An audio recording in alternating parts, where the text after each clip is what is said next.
The notch is officially dead. We can finally bury it. But in typical Apple fashion, just as they give us something we actually want, they are preparing to do something that has the entire tech community losing their minds.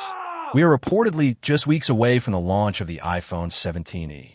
And if you're currently clutching an old iPhone 13 or 14, praying for an upgrade, put the wallet down. You need to listen to this first. Here is the situation. It is mid-January 2026.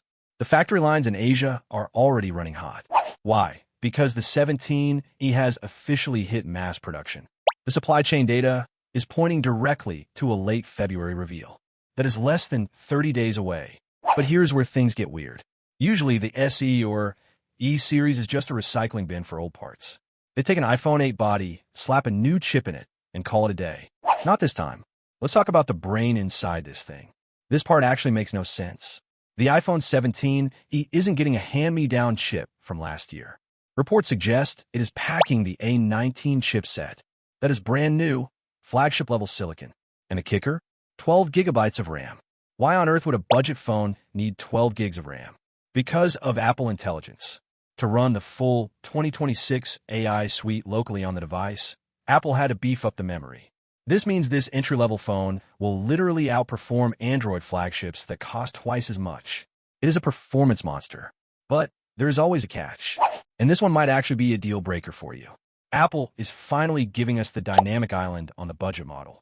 So from the front, your friends won't be able to tell if you spent $600 or $1,200. It looks premium. It's a 6.1-inch OLED beauty. And this is a massive but, the screen is still 60 Hz. In the year 2026, when you can buy a budget Android phone for $300 that has a buttery, smooth 120 Hz screen, Apple is still locking us into 60. It is the ultimate Apple tax. They give you the Ferrari engine with the A19 chip, but they put bicycle tires on it, so you can't drive too fast. They do this on purpose, so you still look at the Pro models with jealousy. Is that a trade-off you can live with? Now let's talk money. The previous model was the value king at $599. But with that A19 chip and a massive jump to 12 gigs of RAM, don't expect that price to stick. Leaks are suggesting a price hike to somewhere between $649 and $699 in the US. Is slowly creeping up into premium territory. However, you're getting Face ID, you're finally getting MagSafe, and you're getting a camera that, while only a single lens, uses that A19 brain to process photos that will likely rival the iPhone 15 Pro. So, here is the million-dollar question. Should you wait for February, or just grab a discounted iPhone 16 right now?